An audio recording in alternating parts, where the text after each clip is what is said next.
paz, meus irmãos. Sejam bem-vindos ao nosso encontro semanal. Abra sua Bíblia aí no livro de Jó. Pegue um cafezinho, irmãos, porque Deus tem uma palavra para você.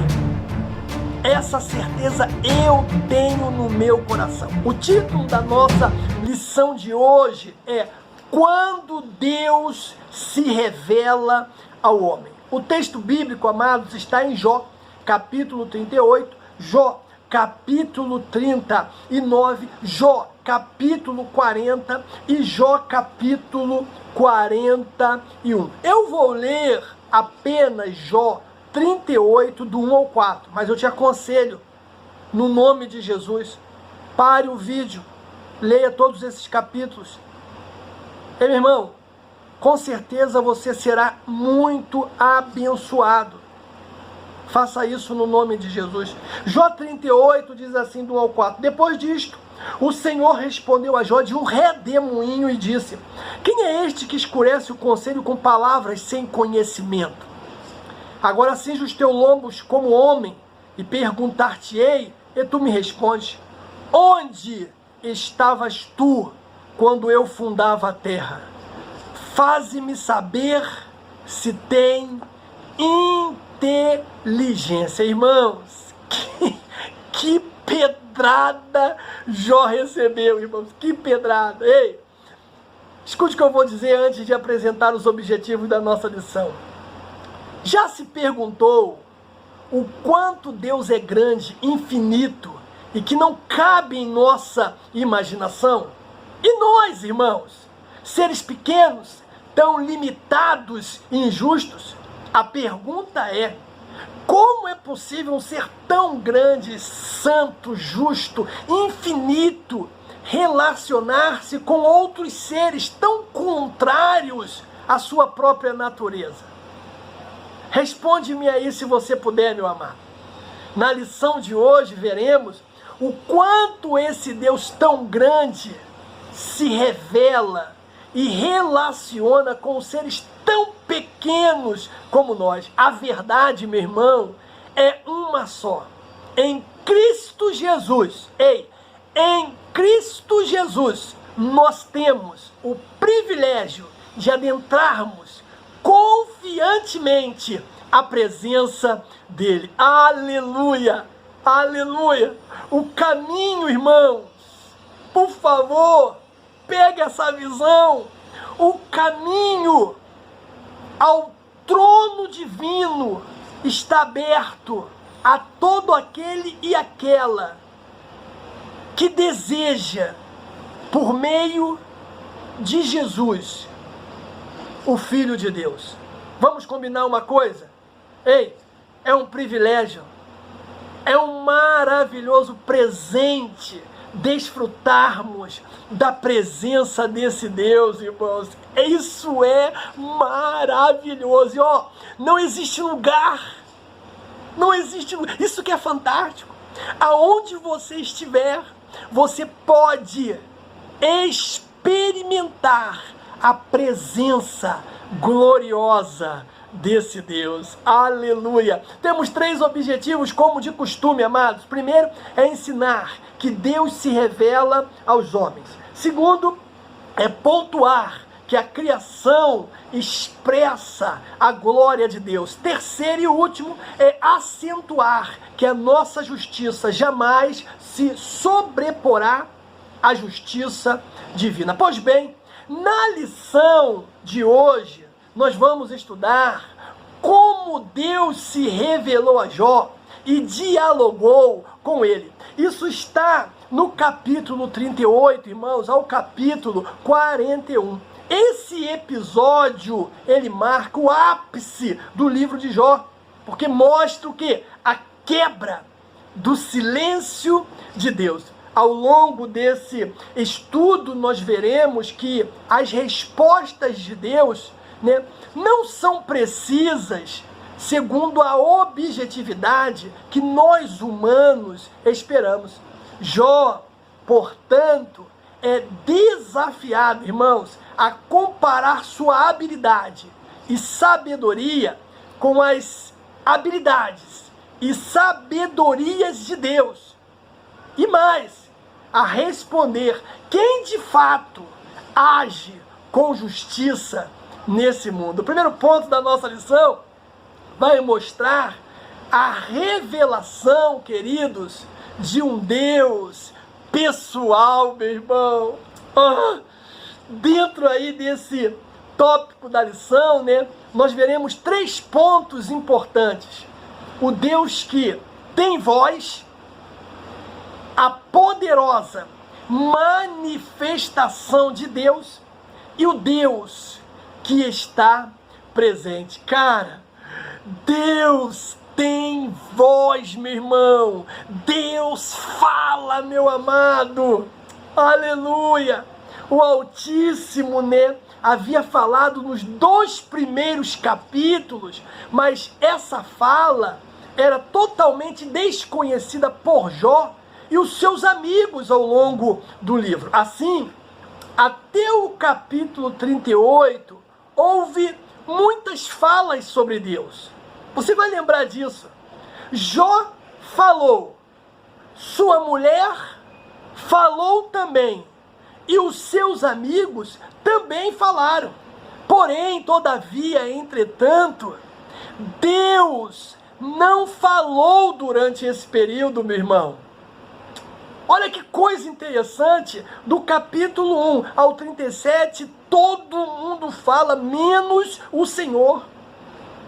Ele estava ali o tempo todo presente, mas sem dizer uma palavra. Você ouviu o que eu disse? Ouviu o que eu disse, meu irmão? Ele estava o tempo todo presente, mas não disse uma palavra. Cara, existem momentos assim, meu irmão. Existem momentos assim. E a pergunta é, por que Deus se cala? Qual a razão do silêncio de Deus? Ei, escute o que eu vou te dizer aqui no nome de Jesus. Deus se cala porque Ele sabe o tempo certo para tudo, até para falar conosco. Deus, Ele pode ter muitas razões para se calar em certos momentos, cara. Cada situação é diferente, mas podemos confiar que Deus está no controle de tudo. É o que Paulo fala aos Romanos 8, né? 28, meu amado, ele diz, e sabemos que todas as coisas contribuem para o bem daqueles que amam a Deus, daqueles que são chamados pelo seu decreto. Escute o que eu vou te dizer, porque isso é rema de Deus. Mesmo nos momentos, irmãos, de silêncio, Deus está trabalhando em nossas vidas. O fato dele estar em silêncio não significa que ele tenha nos abandonado, pelo contrário. Ele está em silêncio, mas está trabalhando. Deus nunca para de trabalhar por nós, amados. Então, dessa forma, né, o silêncio de Deus também é uma resposta. Muitas vezes, quando Deus se cala, Ele está dizendo, sabe o quê? Espera, espera. Também pode ser um tempo para aplicar aquilo que já aprendemos de Deus nas reuniões. Ei, precisamos lembrar, irmãos, daquilo que temos ouvido nos cultos. E às vezes, né, Deus se cala para que você tenha a oportunidade de pôr em prática tudo o que você tem aprendido. Outras vezes, pode ser um sinal que precisamos mudar em alguma coisa. Mesmo sem saber a razão do silêncio, o tempo, quando Deus se cala, meu amado, é um tempo para usar a fé. Sabe por quê? A fé nos sustenta quando não ouvimos nada. Diz a palavra Hebreus 11, versículo 1. A fé é o firme fundamento das coisas que não se vê e prova das coisas que se esperam. Eu creio que Deus existe e continua trabalhando em nossas vidas, até mesmo quando está calado. Ei, o fato dele estar em silêncio aí, meu irmão, Em meio a essa turbulência, esse sofrimento todo que você está enfrentando, não significa que ele esteja ausente. Ele está mais presente do que você imagina. Então, se você está passando, meu amado, por momento difícil, né? Não como Jó, porque com certeza você não suportaria, nem eu suportaria. Jó foi um exemplo único. Se você está passando por sofrimento, talvez seja para que você espere. Talvez seja, né, para que você ponha em prática tudo que você tem aprendido nas reuniões. Talvez seja um sinal que você precisa mudar em alguma coisa.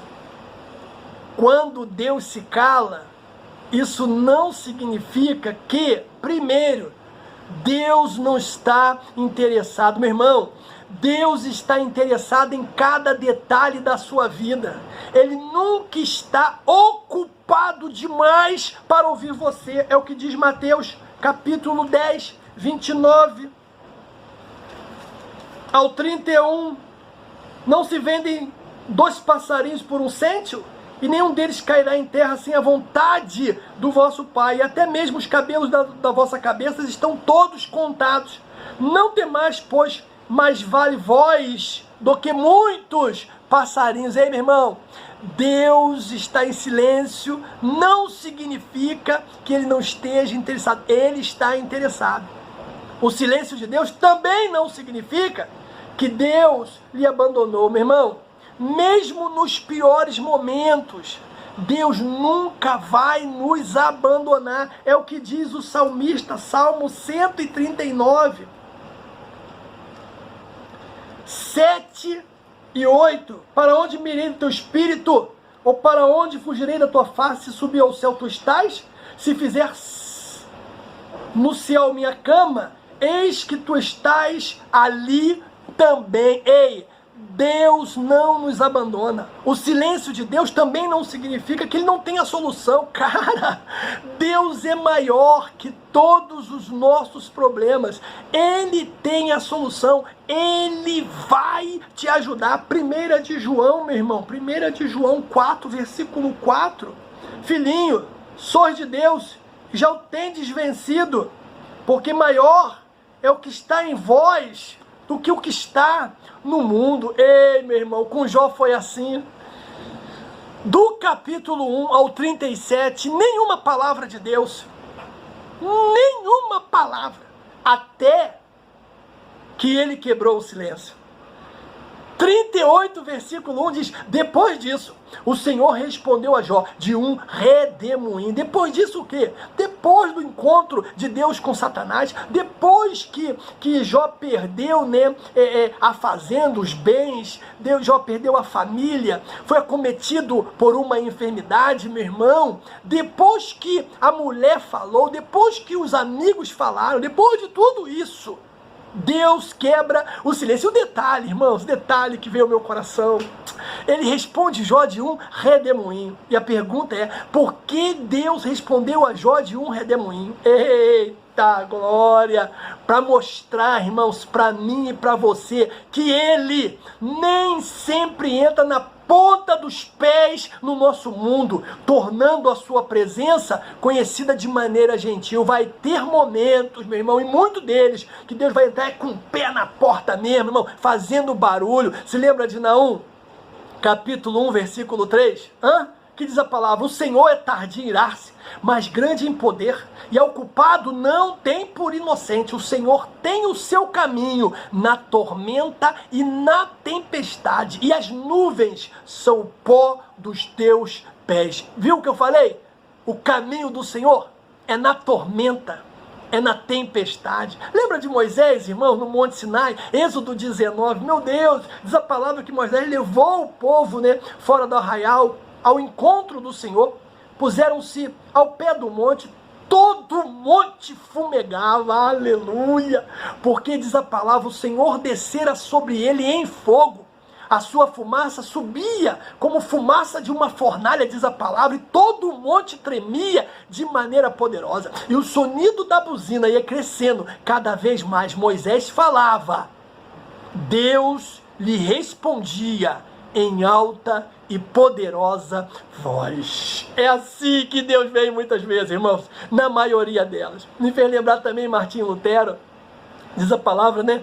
Ou seja, a história que Martinho Lutero, ele estava se formando em direito na sua juventude ali na Alemanha, e num determinado dia, caminhando pela rua, foi apanhado em uma tempestade de trovões que o amedrontou, que o humilhou a ponto dele acreditar que Deus estava dizendo para ele parar com os estudos de advocacia. Ele para com os estudos e nós sabemos o que foi que aconteceu depois disso com Martinho Lutero. Foi assim com Jó. Ao quebrar o silêncio, irmãos, Deus surgiu do meio de um redemoinho. Todos nós que esperamos, né, e sofremos tanto desde a primeira aula com Jó, né, para ouvir a voz de Deus, agora, irmãos, podemos dizer com um suspiro assim, finalmente Deus, ele vai se manifestar. E nesse momento o que nós vemos é justamente a poderosa manifestação de Deus. A cena, sem dúvida, meu amado, é poderosa. É impactante, parecida com a pesca maravilhosa de Lucas capítulo 5. Quando Simão Pedro, né, após seguir as orientações de Jesus, pegou uma grande quantidade de peixes e ao recolher a rede, ele exclamou, Senhor, ausenta-te de mim, porque sou um homem pecador. Ou seja, a majestade divina impactou a Pedro. Não foi diferente com Jó. Ele ouviu a voz que tanto ansiava por ouvir. Deus se revelou pessoalmente. Você está ouvindo o que eu estou dizendo, meu irmão? Não precisou de sacerdote, não precisou de líderes religiosos, não precisou de profetas. Tudo isso é muito importante, deixo registrado aqui. Mas Deus se revelou a Jó pessoalmente. O que mostra para mim e para você que Deus não é impessoal, meu irmão. A igreja precisa crescer. A igreja precisa crescer. É bom ouvir Deus usar alguém, é maravilhoso. Melhor ainda é ouvir Deus falar aos seus ouvidos. É ter essa experiência pessoal, meu irmão. É disso que a igreja precisa nesses dias. Ele é um ser que se revela e fala aos homens. Jó teve a sua vida, amado, transformada depois de ouvi-lo. Então, uma vez que ele quebra o silêncio, Deus faz dois discursos, né? O primeiro está registrado ali no capítulo 38, do 1 ao 40, versículo 5, e o segundo discurso está do 40, versículo 6 em diante. E o que eu acho interessante, guarde isso que eu vou dizer agora, não só interessante, mas surpreendente, é o que Deus, ele não faz. Ele não dá qualquer resposta a Jó. Ele não se desculpa por ter ficado muito tempo em silêncio. Não oferece qualquer informação sobre o trato, né, entre ele e Satanás quando tudo começou. Deus não reconhece que Jó passou por grandes dificuldades, irmãos. Quando finalmente o Senhor fala, ele começa com uma reprovação. Sabe por quê? Porque ele queria fazer com que o coração de Jó estivesse alinhado com o seu coração. Ele queria fazer com que o coração de Jó estivesse reto diante dele. Sabe por quê, meu amado? Porque Jó se mostrou um tanto independente e arrogante. Você também pode ter essa atitude quando defende a si mesmo por muito tempo. Eu tenho visto muita gente se defendendo por muito tempo, irmãos. E o perigo é se tornar arrogante, meu irmão, e independente. Cuidado. Outra coisa que nós vemos nesse ponto é que Deus está presente. Ei, gente, Deus está presente.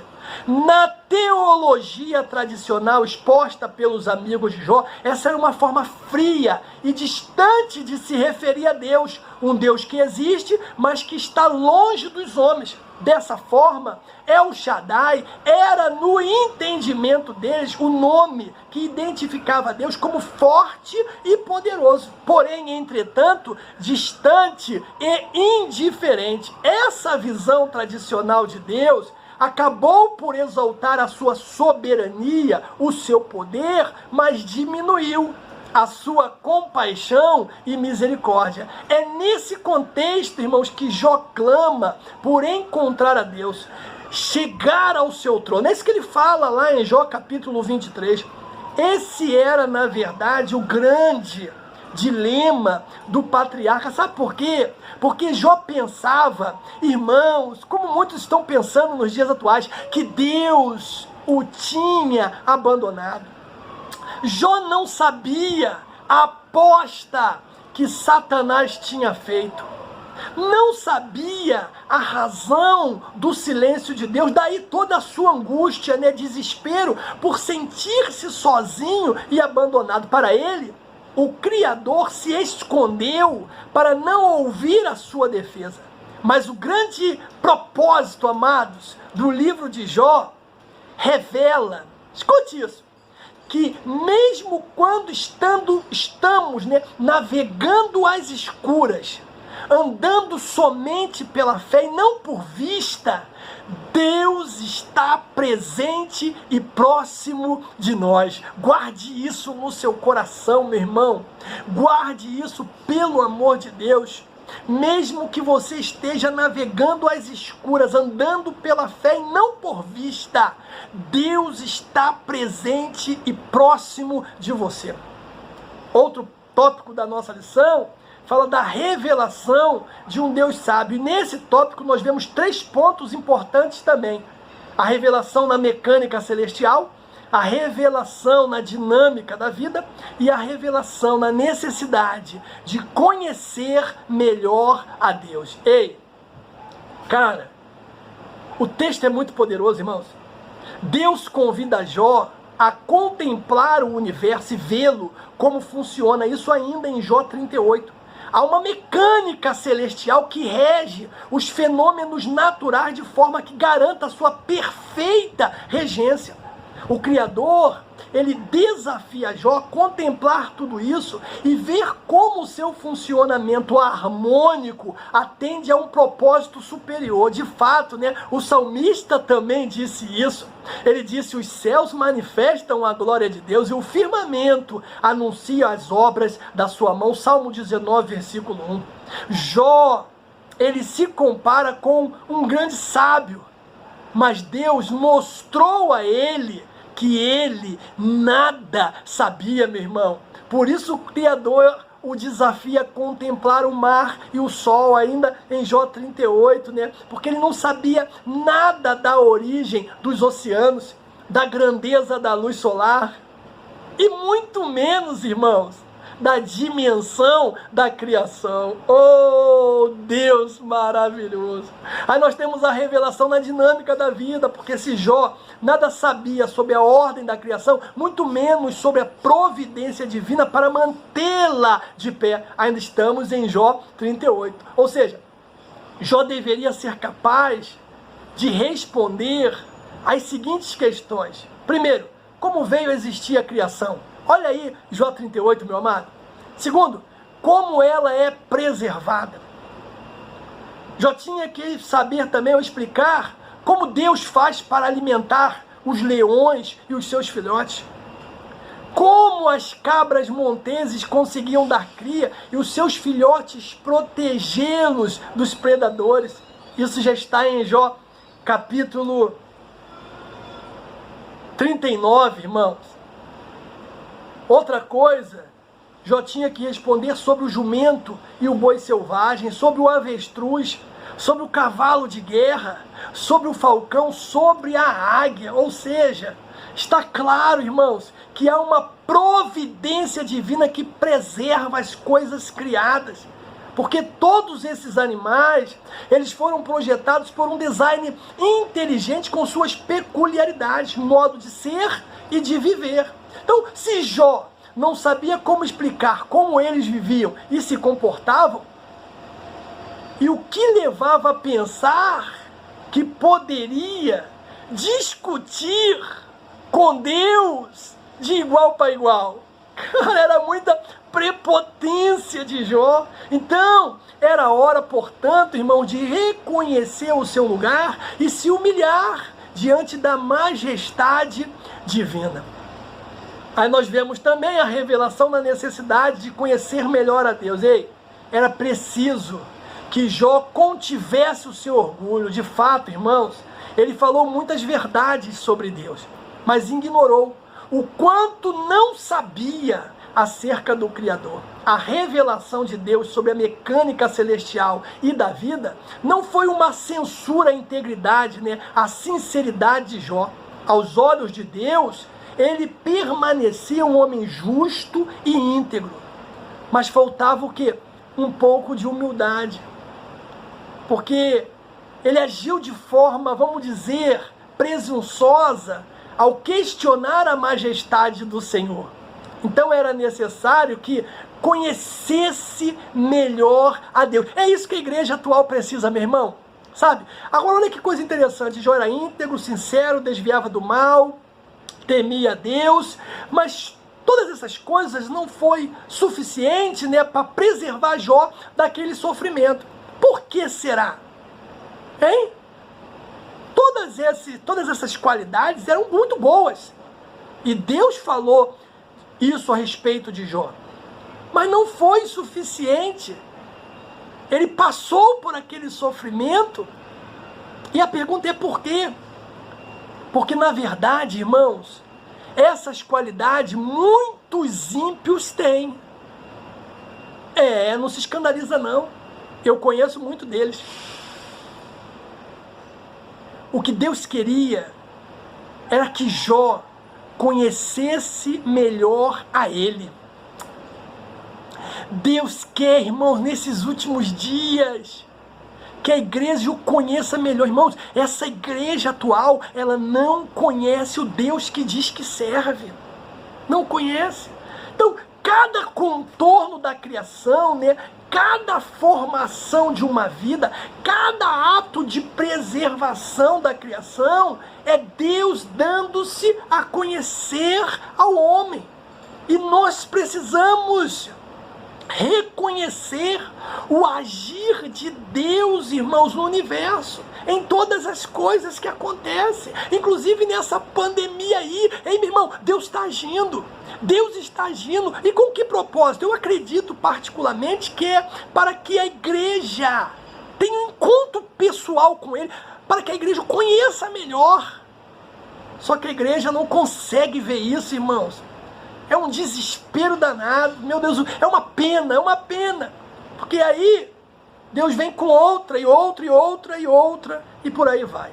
Outro ponto da nossa lição fala da revelação de um Deus poderoso e justo. E nesse ponto nós vamos ver duas coisas, irmãos. Belmonte e o Leviatã, justiça e a graça. No capítulo 40 e 41, Deus faz referência a duas grandes criaturas. Ele chama a atenção de Jó para a natureza indomável desses animais, a fim de ilustrar o seu poder divino. Algumas bíblias traduzem esse termo como hipopótamo, crocodilo, de maneira respectiva. Enquanto Belmonte representa a força bruta de um animal por excelência, o Leviatã se parece mais com uma criatura com poderes, eu vou dizer, sobrenaturais. Então, eles se apresentam, por exemplo, dessa forma também em Isaías 27. Você vai lembrar disso aí. Então, assim, Belmonte e o Leviatã representam o ápice da força, tanto natural como sobrenatural. Assim como é o inexplicável e maravilhoso mundo criado. Mesmo poderoso, Belmonte e Leviatã estão debaixo da mão do Senhor. Aí nós temos a justiça, e a graça, porque se Jó não é capaz de lidar com Belmonte, nem com o Leviatã, então, como poderia tratar desse mundo complexo, meu irmão? Será que ele agiria com justiça ao tratar dos complexos dilemas humanos? Deus deseja mostrar a Jó o seu erro ao dizer que o Criador não havia sido justo com ele nem com o ímpio. Então, nesse sentido, Jó seria capaz de tratar com o mundo de forma melhor do que a Deus, como deu, indiretamente a entender nas suas argumentações. Ele não era capaz de domar duas criaturas criadas por Deus, logo, jamais poderia ser igual ou mais justo que o próprio Criador, nem muito menos auto-justificar-se diante dele. Só a graça de Deus, irmãos, poderia justificá-lo. Ele dependeria única e exclusivamente da graça de Deus. Não há nada que possa justificar o ser humano diante de Deus, senão a sua maravilhosa graça. É isso que Paulo fala aos Efésios, capítulo de número 2. Pela graça sois salvos, por meio da fé. Isso não vem de vós, é dom de Deus. E eu quero concluir dizendo o que vimos. Primeiro, como Deus se revelou a Jó de uma forma maravilhosa. Segundo, o que Jó desejava tanto aconteceu, graças a Deus por isso, o encontro com o Senhor. Terceiro, Deus se revelou não para recriminá-lo, mas para revelar o quão imperfeito ele era e quanto conhecia pouco acerca da majestade de Deus. E também o Criador mostrou a Jó que, apesar do seu silêncio, ele sempre esteve presente no controle de todos os acontecimentos. Ei, meu irmão, guarde isso no seu coração, no nome de Jesus. Apesar do sofrimento, ele está presente. Que o Senhor te abençoe, querido, poderosamente no nome de Jesus.